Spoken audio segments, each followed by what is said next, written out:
이제 우리 다 같이 일어나셔서 인제 찬양하심으로 2월 두 번째 주 주일날 예배를 하나님께 올려드리겠습니다.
그들이 나를 주목하여 보고 내 겉옷을 나누며 속옷을 제비 뽑나이다. 여호와여 멀리하지 마옵소서. 나의 힘이시여 속히 나를 도우소서. 여호와를 두려워하는 너희여 그를 찬송할지어다. 야곱의 모든 자손이여 그에게 영광을 돌릴지어다. 너희 이스라엘 모든 자손이여 그를 경외할지어다. 아멘. 사도신경으로 신앙 고백합니다. 전능하사 천지를 만드신 하나님 아버지를 내가 믿사오며 그의 아들 우리 주 예수 그리스도를 믿사오니 이는 성령을 잉태하사 동정녀 마리아에게 나시고 본디오 빌라도에게 고난을 받으사 십자가에 못 박혀 죽으시고 장사한 지 사흘 만에 죽은 자 가운데서 다시 살아나시며 하늘에 오르사 전능하신 하나님 우편에 앉아 계시다가 저로서 산 자와 죽은 자를 심판하러 오시리라. 성령을 믿사오며 거룩한 공예와 성도가 서로 교통하는 것과 죄를 사하여 주시는 것과 몸이 다시 사는 것과 영원히 사는 것을 믿사옵나이다. 아멘. 그 자리에 앉아 주시기 바랍니다.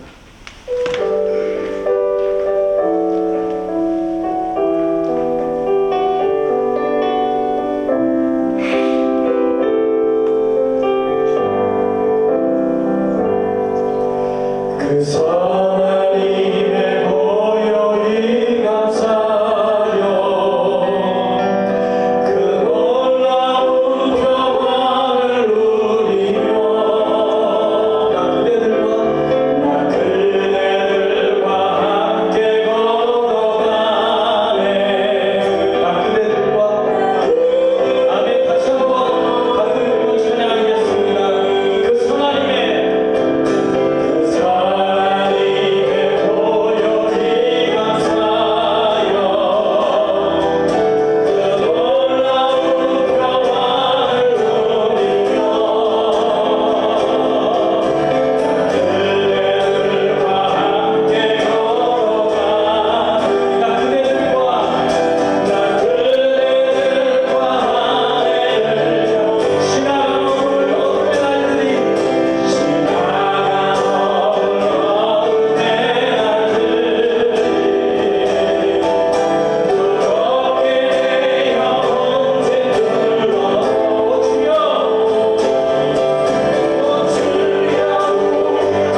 한 해를 함께 여는 이 길 가슴 벅찬 이 소망을 함께 나누기 원합니다.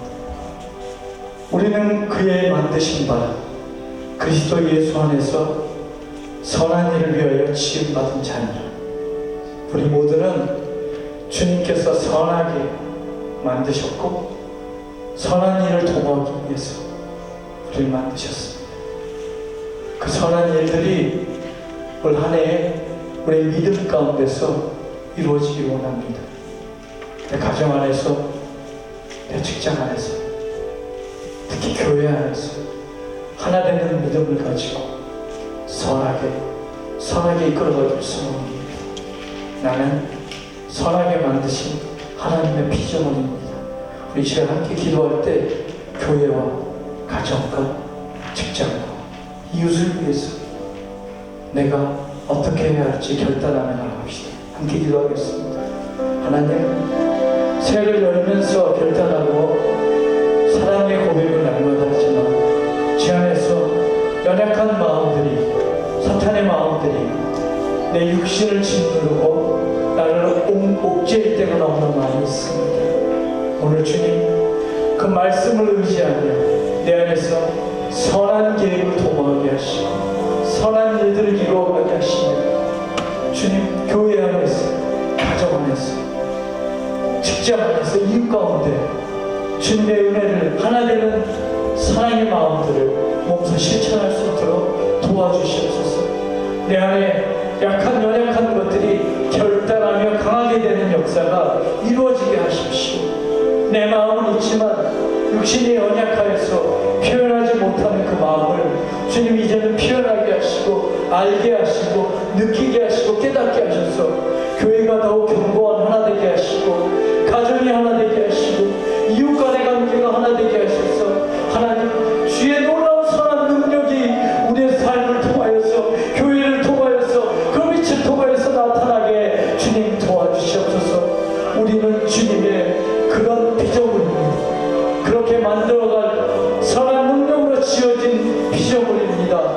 그 일들을 한 해 동안 잘 감당하게 주님 도와주시고 우리의 믿음이 그로 인하여서 더욱 견고하여지게 도와주시옵소서.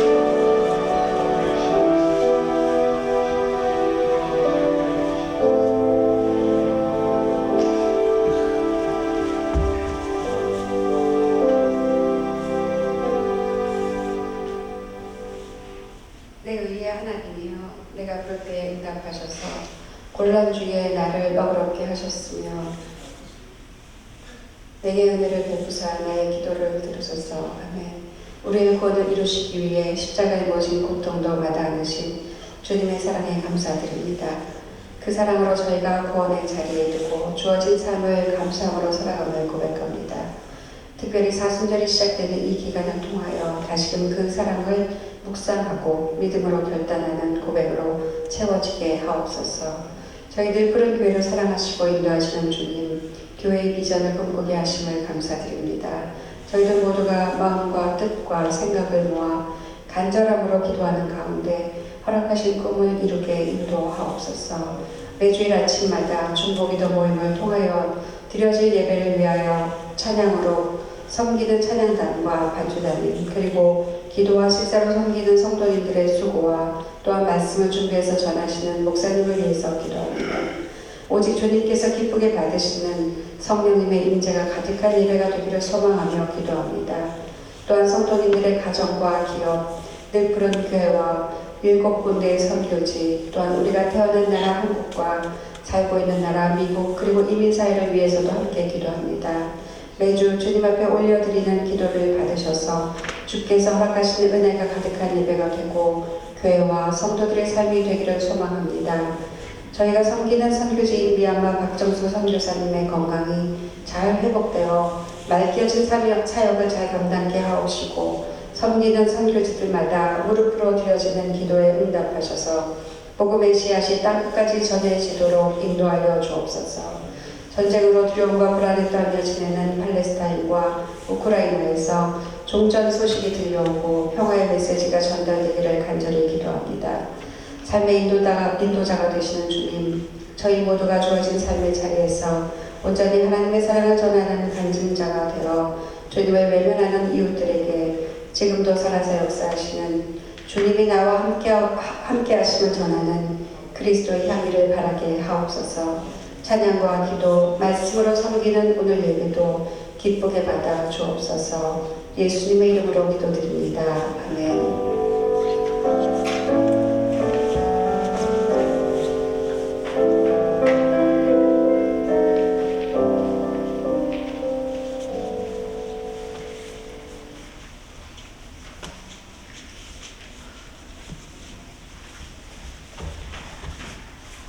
오늘 우리에게 주신 하나님의 말씀을 같이 반드로 봉독하겠습니다. 요한복음 19장 10절에서 16절까지의 말씀입니다. 요한복음 19장 10절에서 16절까지의 말씀을 나누어 교독하고 16절은 합독하도록 하겠습니다. 비로도가 이르되 내게 말하지 아니하느냐 내가 너를 놓을 권한도 있고 십자가에 못 박을 권한도 있는 줄 알지 못하느냐.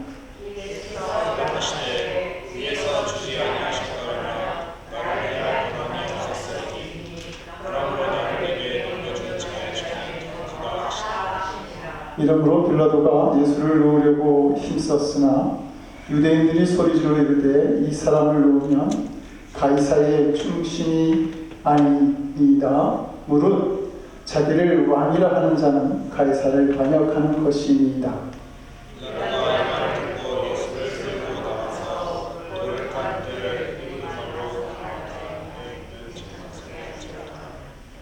이날은 유월절의 준비요 때는 제6시라. 빌라도가 유대인들에게 이르되 보라 너희 왕이로다.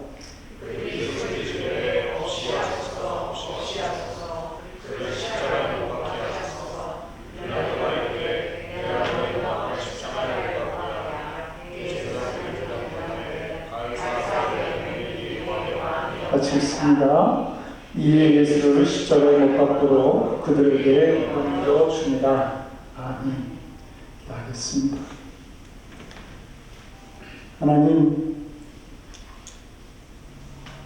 우리가 금주 사순절을 시작하면서 이제 아버지 하나님의 말씀을 새롭게 대합니다. 아버지 하나님 말씀을 듣고 죄들이 결단하며 우리 주님이 걸어가신 길을 걸어가기에 부족함이 없는 믿음의 삶을 살아가는 그러한 신앙의 삶을 살아가도록 주여 우리를 도와주시옵소서. 말씀을 듣는 우리의 마음을 활짝 열어놓으시고 성령께서 주장하시는 이 말씀의 시간이 되도록 역사하여 주시옵소서. 예수님의 이름으로 기도드립니다. 아멘. 요한복음 19장에는 예수님을 십자가에 넘겨준 사람들의 이야기들이 기록되어 있습니다. 첫째는 이 예수님을 넘겨준 사람의 첫 번째 사람은 유대의 총독으로 있던 빌라도입니다. 빌라도는 예수님을 재판하면서 3번씩이나 예수님이 죄가 없다 이렇게 말을 하죠. 빌라도는 예수님이 무지한 분임을 알고 있었습니다. 그런데 이 죄 없는 예수님을 재판하는 일이 빌라도에게는 굉장히 어려운 일이었습니다. 왜냐하면 예수님이 죄 없다라고 하는 사실을 알고 있었지만 또 역시 예수님을 십자가에 못 박으라고 하는 이 유대인들의 요구를 거절하는 일도 쉽지 않았기 때문입니다. 그래서 빌라도는 적당하게 타협하기로 마음먹습니다. 로마법의 근거에서 외국인이나 종들에게 이렇게 행하는 채찍질을 예수님에게로 하기로 한 것이죠. 그런 행보를 유대인들에게 보여줌으로 인해서 유대인들의 비위도 마치고 한편으로는 예수님을 죽이지 않고 그냥 죄수로 남겨두는 그런 방법을 택하는 것입니다. 그러나 이가 어둠이 함께 있을 수 없듯이 선과 악도 타협할 수가 없는 것이죠. 빌라도 역시 분명 어느 한편을 선택해야 했는데 그때 빌라도는 자기에게 찾아온 이 어려운 재판을 정면으로 부딪힐 용기가 없었습니다. 그래서 대충 좀 넘어갔으면 좋겠다라고 하는 그런 마음을 가지고 있었는데 그렇게 할 수 없다라고 하는 사실을 알게 되었을 때 빌라도는 이 예수님을 십자가에 못 박도록 유대인들에게 넘겨주게 되죠.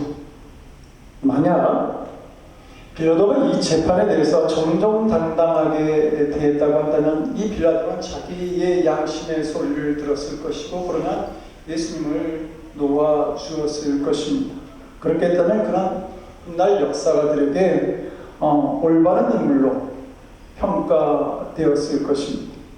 빌라도의 문제는 지금 자기 앞에 선과 악이 함께 놓여져 있다. 여기에 대한 분명한 선택을, 선을 향한 자기의 선택을 해야만 한다라고 하는 그 결단을 내리지 못하고 또 선과 악이 있다라고 하는 그 현실을 인정하지 못한 것입니다.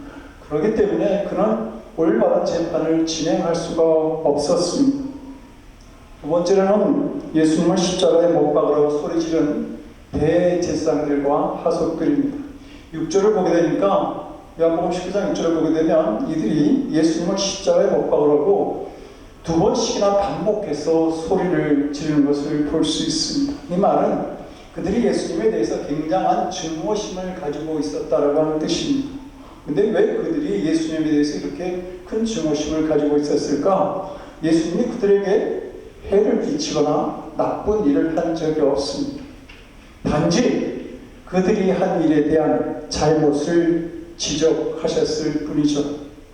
누가복음 18장에는 우리가 잘 아는 바리새인의 기도가 소개되어 있습니다.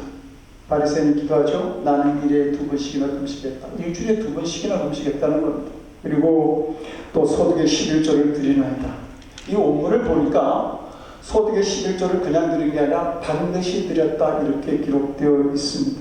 바리새인은 자기 신앙에 자부심이 있었고 또 올바른 믿음의 모습을 보여주기도 했습니다. 그런데 예수님은 이 자신의 신앙을 자랑하던 바리새인보다 얼굴을 들지 못하고 자신은 죄인이라고 고백한 이 세리의 기도를 더 칭찬하셨습니다. 그리고 이 종교 지도자들의 위선적인 행동 그리고 그들의 잘못을 드러내시면서 독사의 자식들이라고 말씀하시고 또는 회칠한 무덤이라고 지적하셨습니다. 그러니 그들이 예수님이 좋아 보일 리가 없었겠죠. 그래서 그들은 예수님을 십자가에 못 박도록 모의하고 빌라도에게 넘겨준 것입니다. 세 번째로 예수님을 십자가에 못 박는 로마 병사들이었습니다.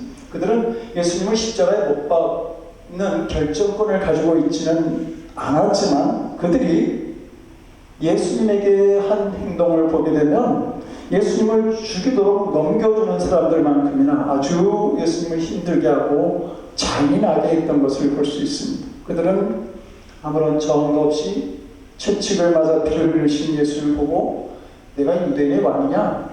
이러면서 희롱합니다. 먼저 예수님의 머리에 왕관 대신 멸관을 씌워서 피가 흐르는 고통을 주죠. 그리고 예수님께 홍포를 입히는데 당시 짙은 붉은색 옷은 왕들이 입는 옷의 색깔이었습니다. 그리고 유대의 왕이요 이렇게 예수님 앞에서 희롱하며 인사를 합니다. 마태복음은 이 상황을 이렇게 또 묘사하고 있습니다.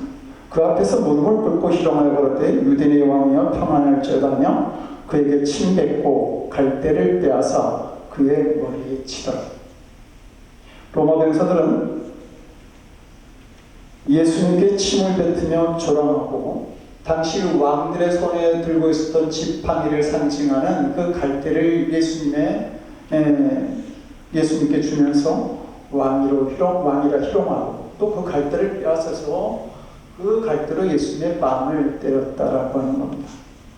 로마 병사들이 말할 수 없는 악행을 저지르면서 예수님을 조롱한 것이죠. 성도 여러분, 이 말씀을 들으면서 어떤 생각이 드시는지, 어떻게 예수님께 저렇게 할 수 있을까? 예수님을 십자가에 못 박거나 넘겨주는 그들을 보면서 정말 마음 놓고 한껏 비난하고 싶은 그런 생각이 들지는 않죠. 밧세바가 가늠하고 충신 우리아를 죽였던 그 다윗에게 나단 선지자가 이렇게 말합니다. 어떤 양을 많이 가진 부자가 있었는데 이 부자가 가난한 자의 하나밖에 없는 그 어린 양을 빼앗아서 손님을 대접했습니다.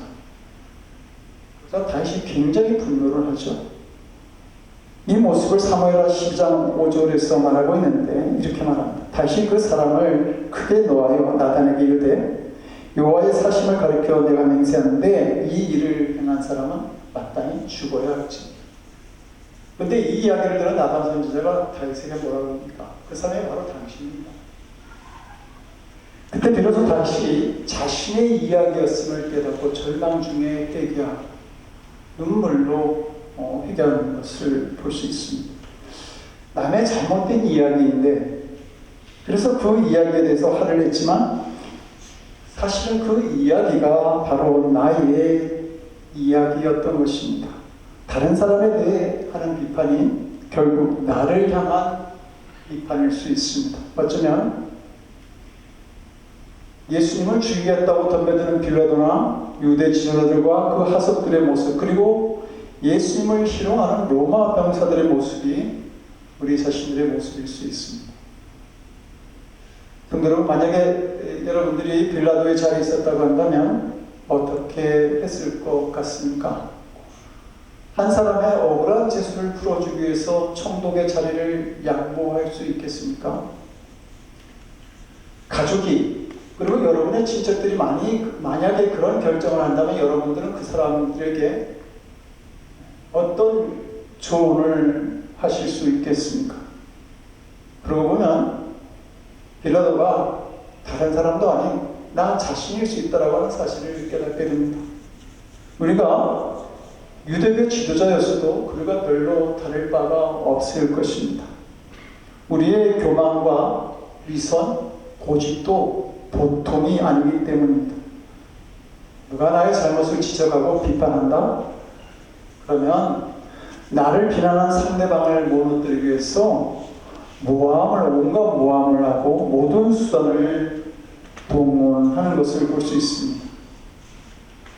오늘날 인터넷에 들어가 보면 이 로마 병사들처럼 예수님을 희롱하는 그 글들을 너무도 쉽게 발견하게 됩니다. 말할 수 없는, 차마 입에 올릴 수 없는 욕으로 기독교를 욕하고 예수님을 희롱하는 그러한 글들을 보게 됩니다. 우리가 믿음 생활을 한다고 하지만 우리 또한 우리의 잘못된 믿음으로 인해서 예수님을 희롱할 때는 있지 않습니까?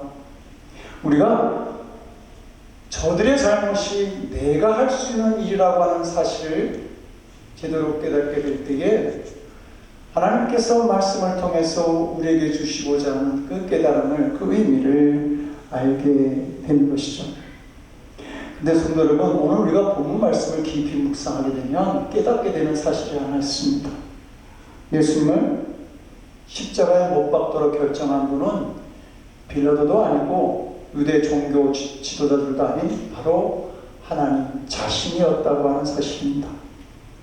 10절에 보면 빌라도가 예수님을 신문하는데 예수님이 아무런 말씀도 하시지 않습니다. 이것을 보고 빌라도가 너무 답답해서 이렇게 말을 하죠. 내가 너를 놓을 권세도 있고 십자가에 못 박을 권세도 있는 줄 너가 알지 못하느냐. 그러자 예수님이 위에서 주지 아니하셨다고 한다면 나를 해할 권세가 너에게 없었으리라. 무슨 말씀이십니까?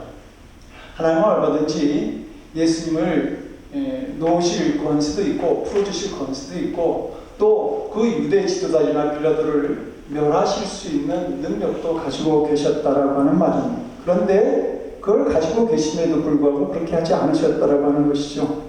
하나님이 허락하셨기 때문에 예수님이 십자가에 매달리신 것입니다.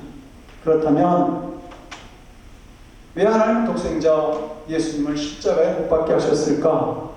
우리에 대한, 저와 여러분에 대한 사랑 때문입니다. 그래서 요한복음 3장 10절을 말하는 것입니다. 하나님께서 세상을 이처럼 사랑하셔서 독생자를 우리에게 주셨다고 말합니다. 이사야서 50장 4절에서 7절 말씀을 보면 십자가 고난을 맞이하신 예수님이 하나님께서 자신에게 주셨던 말씀들을 회상하면서 기록한 말씀이 있습니다. 주 여호와께서 아침마다 깨우치시되 나의 귀를 깨우치사 학자같이 알아듣게 하시도다. 주 여호와께서 나의 귀를 열으셨으므로 내가 거역지도 아니하며 뒤로 물러가지도 아니하며 나를 때리는 자들에게 내 등을 맡기며 나의 수염을 뽑는 자들에게 나의 뺨을 맡기며 수욕과 침뱉음을 피하려고 내 얼굴을 가리우지 아니하였느니라. 주 여호와께서 나를 도우심으로 내가 부끄러워 아니하고 내 얼굴을 부싯돌같이 굳게 하였은즉 내가 수치를 당치 아니할 줄 아노라. 우리는 여기서 상식적으로 이해할 수 없는 아버지 하나님과 아들 예수님의 이야기를 듣게 됩니다. 아버지가 아들에게 신신당부하죠. 아들아, 사람들이 너를 때리면 돌아서지 말고 그대로 맞아야 한다. 사람들이 내 수염을 뽑고도 너는 저항하지 말고 내 뺨을 그냥 통째로 맡겨야 한다. 사람들이 내 얼굴에 침을 뱉거든 절대 얼굴을 돌리면 안 돼. 알겠지? 얼마나 많이 당부를 하셨는지 사절을 보면 아침마다 깨우치시되 나의 길을 깨우치사 학자같이 나의 사무치도록 학자같이 알아듣게 하시도다 이렇게 말씀합니다. 그래서 이 아들은 아버지가 시키는 대로 합니다. 내가 거역지도 아니하며 뒤로 물러가지도 아니하며 나를 때리는 자들에게 내 등을 맡기며 나의 수염을 뽑는 자들에게 나의 뺨을 맡기며 수염과 침뱉음을 피하려고 내 얼굴을 가리우지 아니하였느니라. 이 아들이 이렇게 순종할 수 있었던 것은 아버지가 하도 강조해서 많은 말씀을 하셨고 그것을 들었기 때문이었습니다. 그래서 얼굴이 돌판보다 더 두꺼워졌다. 그래서 7절에 하는 말이 내가 부끄러워 아니하고 내 얼굴을 부싯돌같이 굳게 하였다 이렇게 말하고 있습니다. 성도 여러분들 이 말씀이 이해가 되십니까? 어떻게 하나님께서 하나밖에 없는 아들을 십자가에서 죽게 하실 수 있는가? 그러시면서도 이 비참한 죽음을 맞이하시는 아들에게 이렇게 냉정하게 이 처참한 죽음을 맞이하도록 말씀하실 수 있는가? 정말 이해할 수 없는 이야기입니다. 하나님께서 왜 이렇게까지 하셔야 했을까? 지옥에 갈 수밖에 없는 우리를 구원하시기 위해서입니다. 성도 여러분, 이것은 결코 쇼가 아니라 아버지 하나님의 눈물이요 뜨거운 사랑이라고 하는 사실입니다. 이 놀라운 하나님의 사랑을 발견한 사도 바울이 말하지 않았습니까? 나는 그 사랑에 자신을 비추어 보았을 때에 죄인 중에 괴수고 그리고 나의 삶을 이제 그 십자가에 못 박겠노라고 그렇게 결단하지 않습니까? 하나님의 사랑은 빌라도나 대제사장 혹은 로마 병사들처럼 사랑받을 그 가치가 없는 사람들을 사랑하시는 사랑이고 우리 스스로 해결할 수 없는 이 죄의 운명으로부터 우리를 건지신 사랑입니다. 우리의 죄로 인해서 채찍에 맞고 손바닥으로 뺨을 맞고 수염이 뽑히며 조롱과 침뱉음을 당하시는 이 모든 일들이 바로 우리를 향한 저와 여러분을 향한 하나님의 마음임을 보여주고 있는 것입니다. 그런데 우리는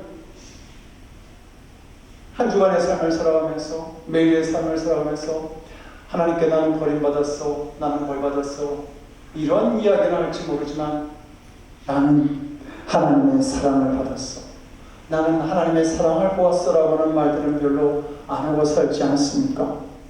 십자가에서 나의 하나님 어찌하여 나를 버리셨나이까 라고 절규하는 아들의 그 모습을 외면하면서까지 우리를 사랑하신 그 하나님의 사랑이 우리에게 있는데도 말입니다. 여러분, 우리는 교회에 와서 자유함을 누립니다. 누구도 죄인이라고 하지 않죠. 성도라고 부릅니다. 그리고 교회 바깥에 있는 사람들은 죄인이며 지옥에 갈 사람들이라고 우리는 안타까워합니다. 믿음 없는 그들이 들으면 대단히 기분 나빠할지 모릅니다. 저들이나 내나 별반 다를 거 없는 것 같은데 내가 왜 이런 소리를 들어야 돼? 그렇게 할지 모르겠습니다. 그러나 우리는 엄청난 차이가 생겼다고 믿습니다. 그리고 이것은 사실입니다. 우리에게는 예수 그리스도의 보혈이 흐르기 때문입니다. 우리는 주의 사랑으로 변화된 존재들입니다. 이것을 구원의 확신이다 이렇게 말합니다.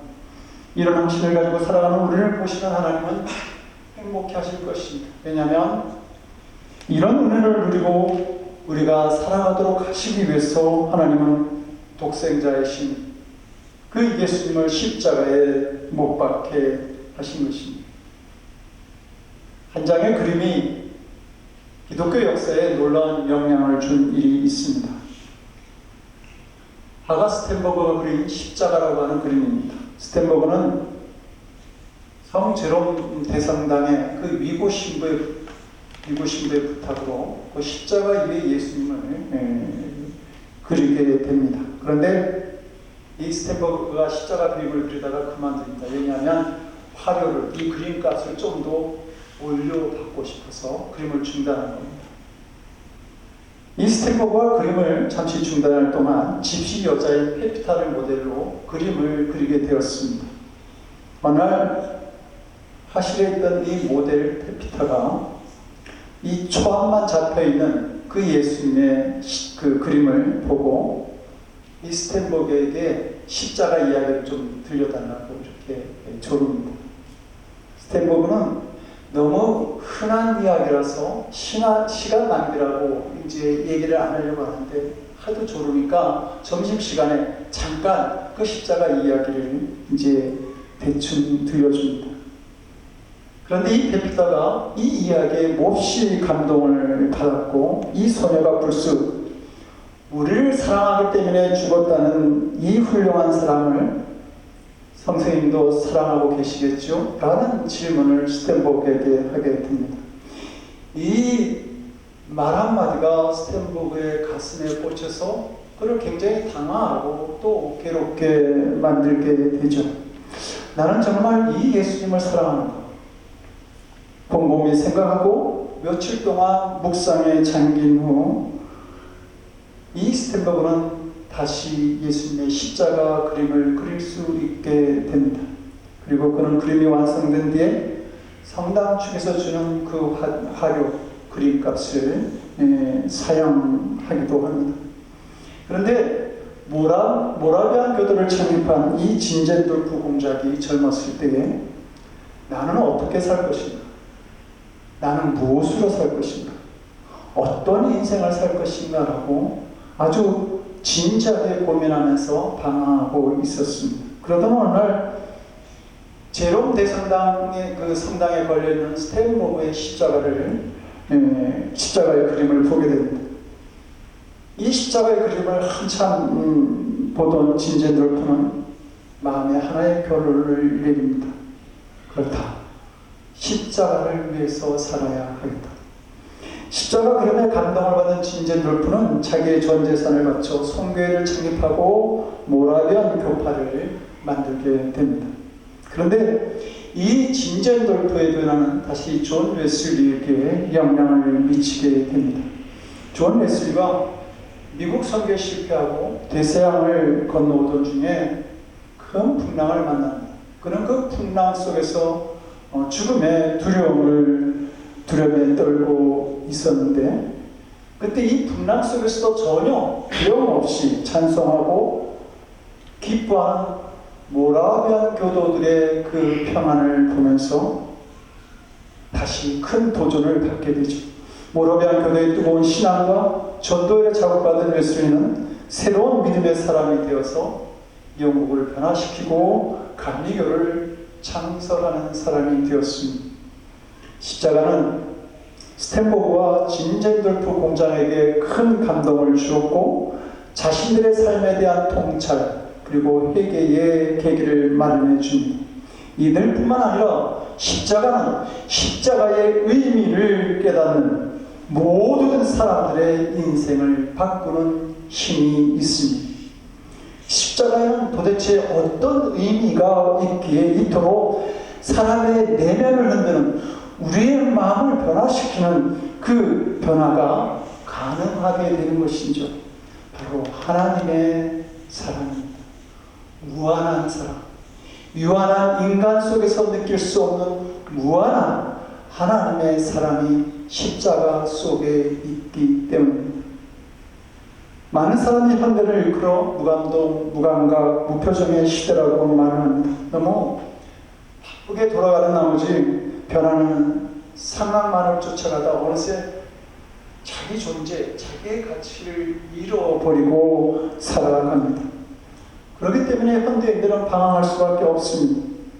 성도 여러분들도 삶의 기쁨과 희열을 잃고 살아가진 않습니까? 고난이 가득한 현실, 이것저것 생각해 보아도 뭔가 기쁨과 소망이 보이지 않는 이 상황 속에서 눈물을 흘리며 절규하지는 않습니까? 남모를, 아픔을 스스로 호소하고 있지는 않은지 어떻게 살아야 아름답고 보람되고 값진 인생을 살 수 있을까?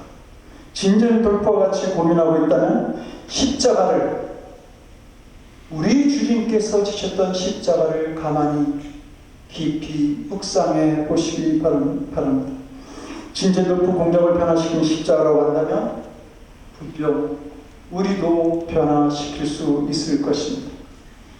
십자가 때문에 진젠돌프의 삶이 바뀌고 영국과 하나님 나라의 확장을 위해 그의 삶이 드려졌다고 한다면 우리의 삶도 하나님께 드려지고 하나님께 쓰임받을 수 있을 것입니다. 그러므로 고린도후서 5장 15절은 이렇게 말하죠.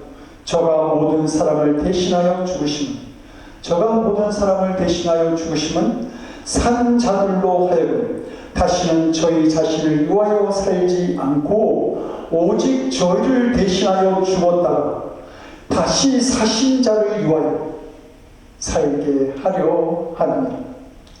십자가는 우리의 삶의 분명한 이정표와 목적을 발견하게 합니다.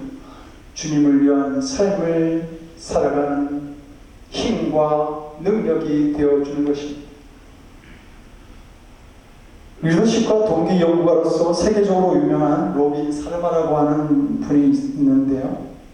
그는 그가 쓴 책 중에 내가 죽을 때 누가 울어줄까라고 하는 그런 책을 썼습니다. 그는 그 책에서 내가 태어났을 때 너는 울음을 터뜨렸지만 너를 지켜보는 모든 사람은 기뻐했단다. 그런데 내가 죽을 때 많은 사람이 울겠지만 그때 내 자신을 기뻐할 수 있도록 너는 살아야 한다. 이렇게 권고합니다. 죽을 때 자기 자신이 기뻐하면서 그 순간을 맞이할 수 있는 삶은 어떤 삶일까? 십자가를 붙드는 삶입니다. 십자가 다음에 우리에게 약속하신 부활의 생명이 있기 때문이죠.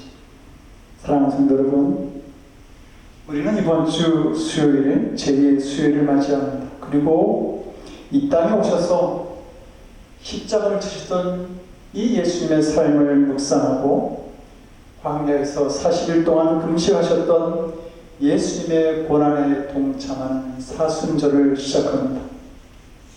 자신을 십자가에 못 박으라고 소리치는 그 죄인들의 구원을 위해 이 땅에 오신 예수님은 우리를 향한 하나님의 놀라운 사랑의 선물입니다. 그 귀한 사랑에 감사하면서 이제 우리도 우리의 삶도 하나님께 헌신하고자 새롭게 결단하는 이 사순절을 맞이하는 사랑하는 성도 여러분들 되시기를 주님의 이름으로 간절히 축원드립니다. 기도하시겠습니다. 사랑의 하나님, 독생자를 우리의 죄를 위한 대속제물로 삼으시고 우리를 구원하신 이 놀라운 사랑을 깨닫는 저희들 되게 하여 주시옵소서. 이 사랑을 의지해서 사방의 음침한 골짜기를 지날 때도 평안과 기쁨을 누리게 하시며 앞이 보이지 않는 어둠 속에서도 삶의 분명한 목적을 보게 하시고 그 길을 걸어갈 수 있는 성도들 될 수 있도록 주님 우리를 도와주시옵소서. 십자가에서 하나님의 놀라운 사랑을 보여주셨던 우리 주 예수 그리스도를 받들어 간절히 기도드리옵나이다. 아멘. 다 같이 찬송 294장 찬송하시고 사도를 일어나서 찬양하겠습니다.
죄악에 빠졌던 우리까지 사랑하신 그 하나님의 사랑을 기억하는 그 사랑을 통해서 베푸신 우리의 구원에 감사하여 아버지 하나님, 당신의 사랑하는 자녀들이 주님의 존전에 모였습니다. 그리고 하나님을 경배하며 이제 우리가 준비한 예물을 하나님께 드립니다. 살아계신 하나님, 우리가 드린 예물을 기쁘게 받아 주시옵소서. 크고 작음을 가리지 아니하시고 우리의 믿음을 중심에 보시며 아버지 하나님, 그 믿음을 축복하시고 놀랍게 주님의 은혜로 우리의 삶을 채워 주시옵소서. 건강을 채우시고 믿음을 채우시고 물질을 채우시고 좋은 사랑과 함께하여 귀한 은혜 속에서 살아가기 부족하면 우리의 삶이 되도록 주여 도와주시옵소서. 그리고 그 귀하신 은혜를 나누기에 부족함이 없는 하나님의 자녀들 되도록 우리의 삶을 인도해 주시옵소서. 이 물질이 쓰여지는 곳에서도 하나님의 놀라운 사랑을 나타낼 수 있는 곳에 사용되어질 수 있는 지혜와 믿음을 우리들에게 허락해 주시옵소서. 감사드리옵고 예수님 이름으로 기도드립니다. 아멘. 네, 앉아주시기 바랍니다. 교회 소식 알려드리겠습니다. 먼저 우리 오희정 권사님, 전희성 집사님 네 분 교회 방문해 주셔서 감사드립니다. 금주 수요일 사순절이 시작되어지는 제2의 수요일입니다. 2월 14일부터 3월 30일까지 40일 동안 이 사순절이 시작되어지는데, 우리가 40일 동안 광야에서 금식하셨던 예수님의 고난을 묵상하시면서 그 주님의 고난에 동참하고 또 우리 나름대로의 신앙의 결단이 있는 그 사순절을 시작하면 좋겠습니다. 성경을 통독한다든지 또 기도의 자리를 만드신다든지 아니면 한 영혼 구원을 위해서 수고를 감당하시든지 이런 신앙의 결단을 사순절 기간 내내 꼭 하시면 좋겠습니다. 그것이 주님의 십자가 그 의미를 그냥 보내지 않는 그런 믿음이라고 믿습니다. KMC 교단 가입을 진행하고 있습니다. 1월 31일까지 교단 측에서 요구한 소리를 냈고 그것을 가지고 2월 1일 미주연의 실행론에서 본인을 가지고 일단은 통과를 시켰습니다. 그리고 내일 산호세에 있는 감리산 교회에서 지방회를 하고 지방 회원들의 이제 또 승낙을 얻게 될 것입니다. 그러면 4월 4일에서 5일 서울 남녀회에 그 남녀회가 열리는데 강남만을교회에서 열리는데 저희 교회와 제가 동시에 올라가면서 모든 과정을 마치게 될 것입니다. 이를 위해서 기도해 주시고 또 아직 미진한 회의사항이 하나 있어서 오늘 예배 마침 후에 리더브로 잠깐만 모여서 그것을 결정하도록 하겠습니다. 우리 금주 기도과정은 조동산 조일순 목사님 가정입니다. 두 분의 건강을 위해서 또 두 분의 기도를 위해서 함께 우리가 기도해 주시기 바랍니다. 특별히 다른 광고 없으시면 일어나셔서 주기도문 찬양하고 죽도록 예배 마치겠습니다.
저들을 위해 기도하셨던 우리 주 예수 그리스도의 크신 은혜와 독생자를 십자가의 희생제물로 들으심에 죄인된 우리의 구원을 완성하신 아버지 하나님의 극진하신 사랑하심과 고난의 땅을 살아갈지라도 주님의 사랑을 깨닫게 하시며 평안을 누리게 하시는 성령님의 감화감동 우리 안에 교통하시고 역사하시는 놀라우신 은총이 독생자를 주시기까지 나를 사랑하시는 주님의 은총을 발견하면서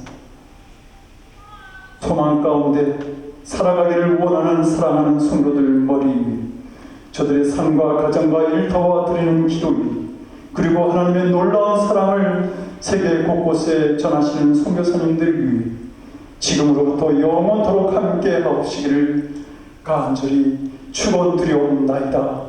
아멘.